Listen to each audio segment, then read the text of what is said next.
Assalamualaikum warahmatullahi wabarakatuh. Pertama-tama, marilah kita panjatkan puji dan syukur kepada Allah karena masih diberi kesehatan hingga saat ini. Tak lupa sholawat serta salam kita curah limpahkan kepada Nabi kita, Nabi Muhammad SAW. Yang terhormat, dosen pengampu mata kuliah pengelolaan pendidikan, Ibu Cucun Sunaingsi, dan teman-teman yang saya banggakan. Pada kesempatan kali ini, saya dan rekan-rekan saya akan menyampaikan materi tentang pemasaran pendidikan dan kewirausahaan pendidikan. Sebelum memasuki pematerian, izinkan saya dan rekan-rekan saya untuk memperkenalkan diri terlebih dahulu. Dimulai dengan Aura Meisha dengan NIM 2205691, kemudian ada Rahmania Hanifa dengan NIM 2202311, saya sendiri Siti Nurhaliza Oktaviani dengan NIM 2202750, dan Zahra Nur Mayusanti dengan NIM 2209809. Berikut adalah materi yang akan kelompok kami sampaikan. Untuk mengefektifkan waktu, kita langsung saja kepada pematerian yang pertama. Materi yang pertama mengenai pemasaran pendidikan, yang di dalamnya membahas pendidikan di era persaingan global dan konsep dasar pemasaran pendidikan. Pendidikan di era globalisasi. Semakin berkembangnya zaman, maka pendidikan pun akan terus berkembang. Kemajuan iptek yang disertai dengan semakin kencangnya arus globalisasi dunia membawa dampak tersendiri bagi pendidikan. Sebagai contoh, beberapa sekolah membuka program kelas internasional untuk menjawab kebutuhan pasar. Pentingnya pendidikan di era globalisasi. Di era globalisasi, pendidikan tentunya menjadi hal yang sangat penting. Antara lain, yang pertama, pendidikan memberikan pemahaman mengenai suatu hal yang tentunya perkembangan ilmu pengetahuan harus dibarengi dengan pemahaman ilmu itu sendiri. Yang kedua, sebagai bekal untuk masa depan anak dan bangsa. Globalisasi telah membuat persaingan menjadi sengit, tidak hanya bersaing dengan orang di negara sendiri, tetapi juga bersaing dengan orang di seluruh dunia.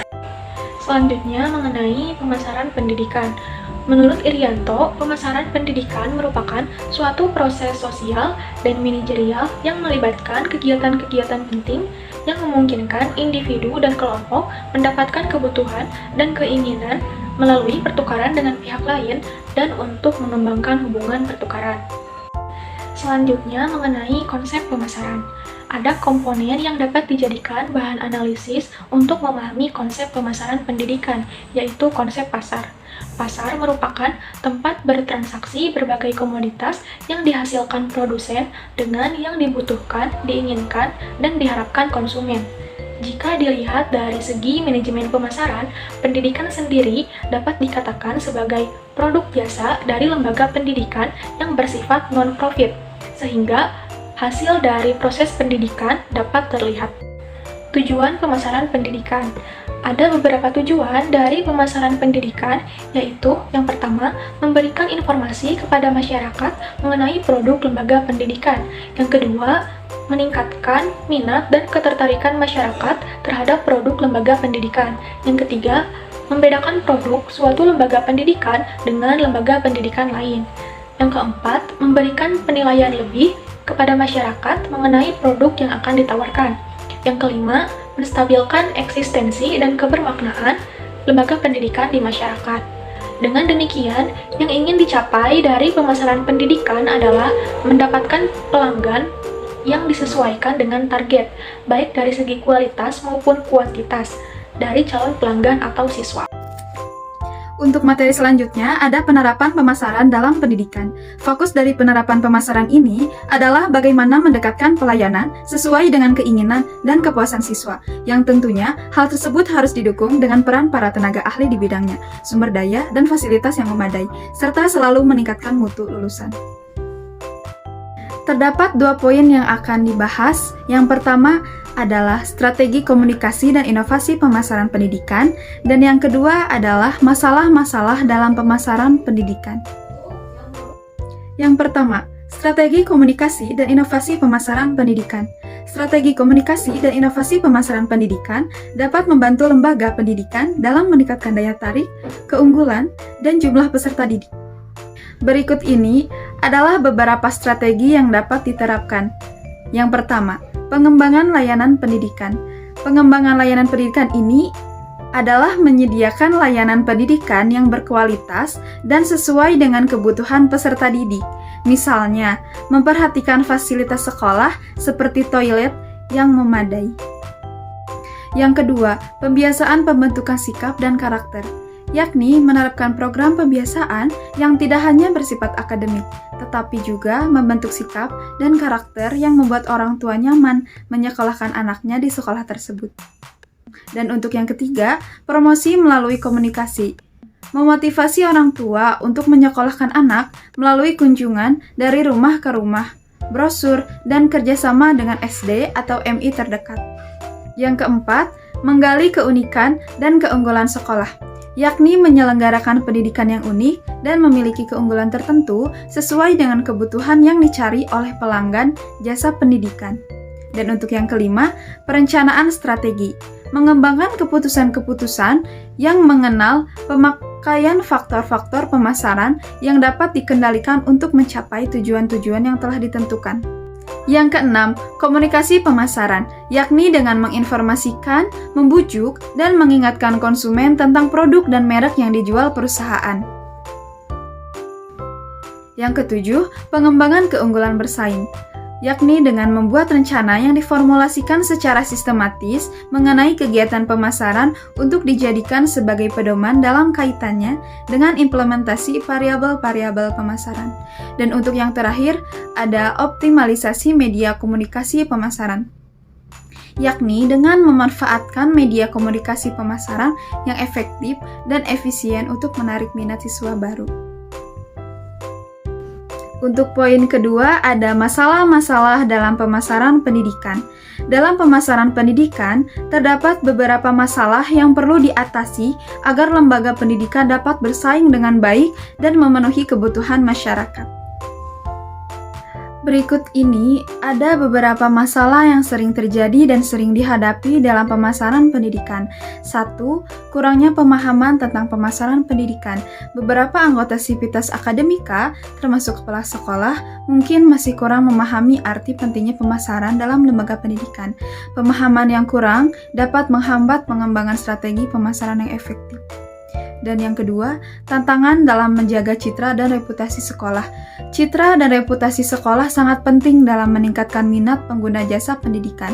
Tantangan ini dapat muncul dalam bentuk persaingan antar sekolah, isu-isu negatif, atau kurangnya pemahaman tentang pentingnya membangun citra yang baik. Dan yang ketiga, kurangnya sumber daya manusia yang berkualitas. Sumber daya manusia yang berkualitas, termasuk guru dan staf administrasi, merupakan salah satu faktor penting dalam pemasaran pendidikan. Yang keempat, kurangnya fasilitas yang memadai. Fasilitas yang memadai juga merupakan faktor penting dalam pemasaran pendidikan. Kurangnya fasilitas yang memadai dapat mempengaruhi citra dan kualitas lembaga pendidikan sehingga menurunkan minat pengguna jasa pendidikan. Dan yang terakhir, kurangnya perencanaan dan pengelolaan pemasaran pendidikan. Perencanaan dan pengelolaan pemasaran pendidikan yang baik sangat penting dalam meningkatkan minat dan kepuasan pengguna jasa pendidikan. Kurangnya perencanaan dan pengelolaan yang baik dapat menghambat pengembangan strategi pemasaran yang efektif.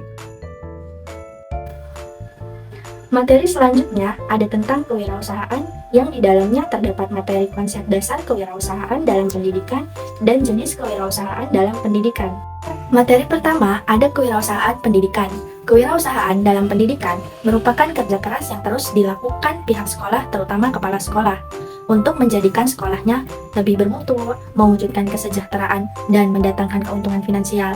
Hal ini untuk kepentingan peserta didik, guru, kepala sekolah, staf, orang tua, pemerintah, dan masyarakat sekitar. Salah satu solusi untuk meningkatkan pendapat masyarakat dalam rangka pengembangan wilayah melalui pendidikan pengembangan sumber daya manusia di samping sumber daya lainnya, melalui pendidikan formal sebagai sebuah lembaga untuk menumbuhkan sikap mandiri, mengembangkan pengetahuan, dan menumbuhkan motivasi serta menanamkan minat berwirausaha kepada anak-anak. Materi selanjutnya ada tentang konsep dalam kewirausahaan. Istilah kewirausahaan atau kewirausahaan terdapat pada istilah asing yaitu entrepreneurship. Raimond dikutip Lupiawadi dan Wacik dalam buku Ajar Pengelolaan Pendidikan berpendapat bahwa entrepreneurship merupakan proses penciptaan sesuatu yang baru atau inovasi guna memperoleh kesejahteraan atau kekayaan individu dan mendapat nilai tambah bagi masyarakat. Definisi kewirausahaan merupakan orang yang berhubungan dengan ekonomi sehingga akan menghasilkan atau menciptakan sebuah produk dan jasa baru. Orang yang melakukan kewirausahaan disebut wirausahawan yang selalu melihat peluang supaya bisa menciptakan sebuah organisasi dan memperkenalkan produk dan jasanya. Dari definisi di atas dapat disimpulkan bahwa kewirausahaan dalam pendidikan adalah untuk menghasilkan atau menciptakan sebuah produk dan jasa yang dilakukan terus-menerus dengan kerja keras oleh semua pihak sekolah, terutama kepala sekolah, dalam menjadikan sekolah yang lebih bermutu dan berkualitas. Dan yang paling penting, sumber daya manusia atau SDM yang dihasilkan dalam sekolah tersebut. Konsep-konsep dalam kewirausahaan sebagai berikut. Pertama, membaca dengan cermat peluang-peluang. Di sini, membaca dengan cermat peluang-peluang adalah kemungkinan atau peristiwa yang seberapa besar akan terjadi atau memberikan keuntungan. 2. Melihat setiap unsur, institusi, sekolah adanya sesuatu yang baru atau inovatif. Di sini melihat setiap unsur, institusi, sekolah adanya sesuatu yang baru atau inovatif adalah melakukan perubahan atau pembaruan untuk memecahkan masalah pendidikan, sehingga mencapai pendidikan berupa gagasan, objek, dan metode untuk menyelesaikan tujuan pendidikan nasional. Yang ketiga, menggali sumber daya secara realistik dan dimanfaatkan. Di sini menggali sumber daya secara realistik dan dimanfaatkan adalah bisa memanfaatkan sumber daya secara nyata dengan baik, seperti lingkungan kelas dihiasi dengan kreativitas peserta didik. Keempat, mengendalikan resiko. Di sini mengendalikan resiko adalah sebagai proses mengidentifikasi, menilai, dan mengendalikan ancaman terhadap modal atau pendapatan organisasi. Yang kelima, mewujudkan kesejahteraan atau benefit. Di sini mewujudkan kesejahteraan atau benefit adalah karena lembaga pendidikan tanpa masyarakat tidak akan terlaksana pembelajaran. Yang dimana semakin berkembang zaman maka bersaing dalam mencapai kesejahteraan hidup. Yang keenam, mendatangkan keuntungan finansial atau profit. Di sini mendatangkan keuntungan finansial atau profit adalah memberikan keuntungan kepada peserta didik, guru, kepala sekolah, dan lain-lain. Materi selanjutnya ada tentang ciri wirausaha. Seorang kepala sekolah dapat menjadi seorang entrepreneur yang memiliki tugas mewirausahakan pendidikan di sekolah dengan cara dapat dibentuk dan dilatih. Mengenai profil seorang wirausaha yaitu sebagai berikut. Yang pertama, percaya diri. Percaya diri adalah memiliki watak yang kuat terhadap keyakinan, optimisme, individualitas, dan ketidaktergantungan. Yang kedua, berorientasi tugas dan hasil.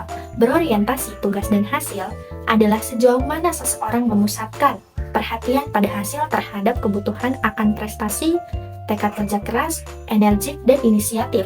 Ketiga, pengambilan resiko. Pengambilan risiko adalah berani dan mampu mengambil suatu akibat yang bahaya dan suka pada tantangan. Yang keempat, kepemimpinan. Kepemimpinan adalah orang yang mengarahkan untuk mencapai tujuan, yang memiliki watak dapat bergaul dengan orang lain, menanggapi saran-saran, dan kritik. Yang kelima, keorisinilan. Keorisinilan adalah bisa menghasilkan sesuatu yang kreatif dan inovatif, sehingga dapat melaksanakan sesuatu pembaruan.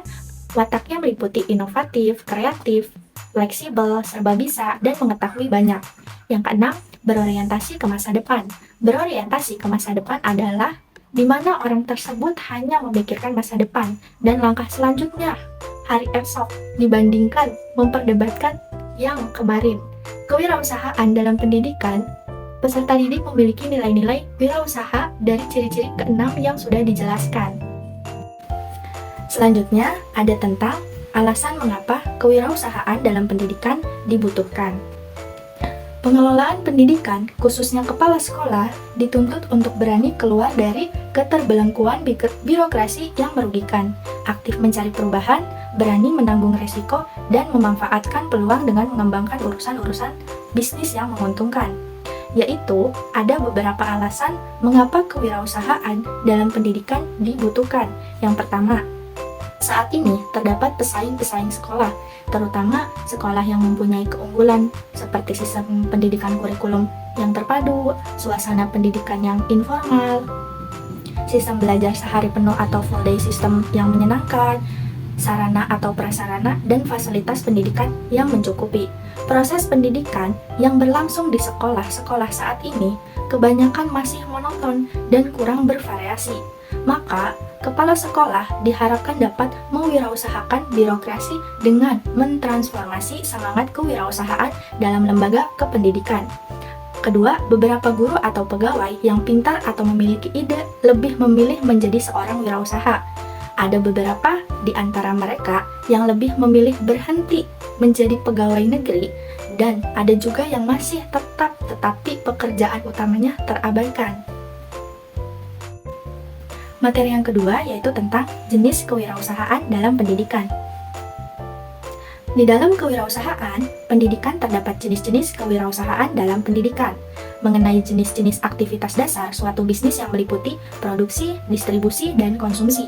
Yang pertama, produksi adalah kegiatan sekolah membuat atau menyediakan jenis dan jumlah barang atau memberi pelayanan jasa yang tepat sesuai dengan permintaan dan kebutuhan. Contohnya, bagi sekolah yang kondisinya berada di daerah pedalaman atau pegunungan dapat berinisiatif, baik langsung ataupun melalui komite sekolah, bekerja sama dengan pemerintah setempat memanfaatkan lahan kosong di sekitar sekolah dengan melakukan penanaman pohon oleh para siswanya seperti menanam jagung, terus kacang tanah, sayuran, dan lain-lain.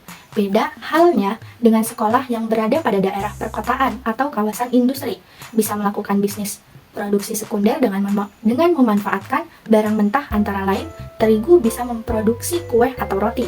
Bisa juga sekolah membuka jasa fotokopi. Yang kedua, distribusi adalah sekolah melibatkan diri dalam jaringan distribusi, membawa barang dan jasa untuk pengguna atau konsumen. Contohnya, melalui atau tanpa melalui koperasi, sekolah menyediakan sembako, baik buat warga sekolah ataupun masyarakat. Yang ketiga, konsumsi adalah sekolah merefleksikan tingkat permintaan akan barang atau jasa, dan daya beli atau permintaan sekolah ditingkatkan oleh ketersediaan dana. Contohnya, pemerolehan harga barang lebih murah, pemerolehan suatu diskon, pemerolehan bonus barang lain, dan lain-lain. Materi selanjutnya yaitu tentang praktik kewirausahaan dalam pendidikan yang mencakup dua materi. Yang pertama, strategi kewirausahaan dalam pendidikan, dan yang kedua, praktik kewirausahaan dalam pendidikan. Yang pertama yaitu strategi kewirausahaan dalam pendidikan, yaitu langkah-langkah pokok yang perlu ditempuh oleh kepala sekolah dan menjadikan sekolahnya menjadi organisasi yang bersifat kewirausahaan. Lupiyodi dan Wajik dalam tim dosen jurusan administrasi pendidikan mengemukakan strategi kewirausahaan sebagai berikut. Yang pertama yaitu pengembangan visi atau misi. Visi atau misi yaitu gambaran tujuan atau kehendak sekolah yang ingin dicapai di masa yang akan datang. Visi atau misi sekolah harus dirumuskan secara jelas, singkat, dan mengandung dukungan nyata untuk mewujudkan perubahan atau inovasi. Setelah merumuskan visi, selanjutnya disebarluaskan atau disosialisasikan kepada semua pihak yang berkepentingan di sekolah visi yang telah dirumuskan, kemudian melahirkan misi dan program yang harus diemban dalam praktik kewirausahaan. Yang kedua, ada dorongan inovasi. Kepala sekolah dalam mewirausahakan sekolahnya dituntut untuk mempunyai agenda inovasi. Sebagai alternatif, terdapat dua unsur pokok yang dapat dipertimbangkan dalam merumuskan agenda inovasi, yaitu yang pertama, unsur-unsur internal, ada pembelajaran yang dialami peserta didik, pengembangan kurikulum atau program pendidikan, kompetensi profesional guru dan pengembangan sistem pengajaran, prasarana dan pengembangan sarana atau fasilitas pendidikan, pembiayaan pendidikan, pengembangan budaya sekolah, perilaku manajemen itu sendiri. Yang kedua, ada unsur-unsur eksternal. Yang pertama, ada perhatian dan partisipasi orang tua atau masyarakat, dan yang kedua, kondisi alam dan lingkungan sosial budaya masyarakat. Penstrukturan iklim intrapreneurial Presirial yang dikutip Lupiyodi dan Wajik dalam tim dosen jurusan administrasi pendidikan mendefinisikan strategi ini sebagai corporate venturing, yakni proses internal organisasi yang pokok untuk mengembangkan produk, proses, dan teknologi. Ketiganya harus diinstitusionalkan untuk kemakmuran jangka panjang. Menyangkut pengembangan produk, proses organisasional atau pengelolaan sekolah itu haruslah berorientasi pada perolehan hasil atau kinerja yang bermutu dan berorientasi pada kepuasan customer sebagai pihak yang terlayani. Menyangkut pengembangan proses, berarti pengelolaan sekolah itu sendiri harus berlangsung dalam penciptaan suasana-suasana yang menggairahkan, dinamis, dan menyenangkan. Sedangkan menyangkut teknologi, berarti proses pengelolaan sekolah itu menawarkan usaha-usaha yang lebih praktis, efisien, dan efektif dengan penggunaan sarana dan peralatan atau teknologi yang semakin canggih. Pembahasan yang kedua yaitu ada praktik kewirausahaan dalam pendidikan yang harus diperhatikan dalam praktik kewirausahaan yaitu sebagai berikut. Yang pertama ada innovation atau rasa penasaran, berani, ada pengalaman, pendidikan, peluang, kreatif, dan guru sebagai pendorong. Yang kedua ada triggering event atau PHK, tidak puas dengan pekerjaan, faktor usia, minat tinggi, dan ada peluang. Yang ketiga ada implementation, siap mental, ada tangan kanan, komitmen, dan visi. Yang keempat ada growth atau tim kompak, strategi mantap, corporate culture, produk andalan, lokasi, dan juga relasi. Program pendidikan kewirausahaan di sekolah dapat diinternalisasikan melalui berbagai aspek antara lain. Yang pertama, pendidikan kewirausahaan terintegrasi dalam seluruh mata pelajaran. Yang dimaksud dengan pendidikan kewirausahaan terintegrasi di dalam proses pembelajaran adalah penginternalisasian nilai-nilai kewirausahaan ke dalam pembelajaran sehingga hasilnya diperoleh kesadaran akan pentingnya nilai-nilai, terbentuknya karakter wirausaha, dan pembiasaan nilai-nilai kewirausahaan ke dalam tingkah laku peserta didik sehari-hari melalui proses pembelajaran baik yang berlangsung di dalam maupun di luar kelas. Yang kedua, pendidikan kewirausahaan yang terpadu dalam kegiatan ekstrakurikuler adalah kegiatan pendidikan di luar mata pelajaran dan pelayanan konseling untuk membantu pengembangan peserta didik sesuai dengan kebutuhan, potensi, bakat, dan minat. Melalui kegiatan yang secara khusus diselenggarakan oleh pendidik dan atau tenaga kependidikan yang berkemampuan dan berkewenangan di sekolah atau madrasah. Yang ketiga, pendidikan kewirausahaan melalui pengembangan diri. Kegiatan ini merupakan upaya pembentukan karakter termasuk karakter wirausaha dan kepribadian peserta didik yang dilakukan melalui kegiatan pelayanan konseling berkenaan dengan masalah pribadi dan kehidupan sosial, kegiatan belajar dan pengembangan karir serta kegiatan ekstrakurikuler. Yang keempat, perubahan pelaksanaan pembelajaran dari teori ke praktik. Dengan cara ini, pembelajaran kewirausahaan diarahkan pada pencapaian 3 kompetensi yang meliputi penanaman karakter wirausaha, pemahaman konsep, dan skill, dengan bobot yang lebih besar pada pencapaian kompetensi jiwa dan skill dibandingkan dengan pemahaman konsep. Yang kelima, pengintegrasian pendidikan kewirausahaan ke dalam nahan atau buku ajar. Bahan atau buku ajar merupakan komponen pembelajaran yang paling berpengaruh terhadap yang sesungguhnya terjadi pada proses pembelajaran. Banyak guru yang mengajar dengan selamat mengikuti urutan penyajian dan kegiatan-kegiatan pembelajaran yang telah dirancang oleh penulis buku ajar tanpa melakukan adaptasi yang berarti. Penginternalisasian nilai-nilai kewirausahaan dapat dilakukan ke dalam bahan ajar baik dalam pemaparan materi, tugas maupun evaluasi. Yang keenam, pengintegrasian pendidikan kewirausahaan melalui kultur sekolah. Budaya atau kultur sekolah adalah suasana kehidupan sekolah di mana peserta didik berinteraksi dengan sesamanya, guru dengan guru, konselor dengan sesamanya, pegawai administrasi dengan sesamanya, dan antar anggota kelompok masyarakat sekolah. Ketujuh, pengintegrasian pendidikan kewirausahaan melalui muatan lokal atau mulok. Mata pelajaran ini memberikan peluang kepada peserta didik untuk mengembangkan kemampuannya yang dianggap perlu oleh daerah yang bersangkutan. Oleh karena itu, mata pelajaran muatan lokal harus memuat karakteristik budaya lokal, keterampilan, nilai-nilai luhur budaya setempat, dan mengangkat permasalahan sosial dan lingkungan yang pada akhirnya mampu membekali peserta didik dengan keterampilan dasar. Cukup sekian yang bisa kita sampaikan. Mohon maaf bila banyak kekurangan. Terima kasih, semoga bermanfaat bagi teman-teman semua. Wassalamualaikum warahmatullahi wabarakatuh.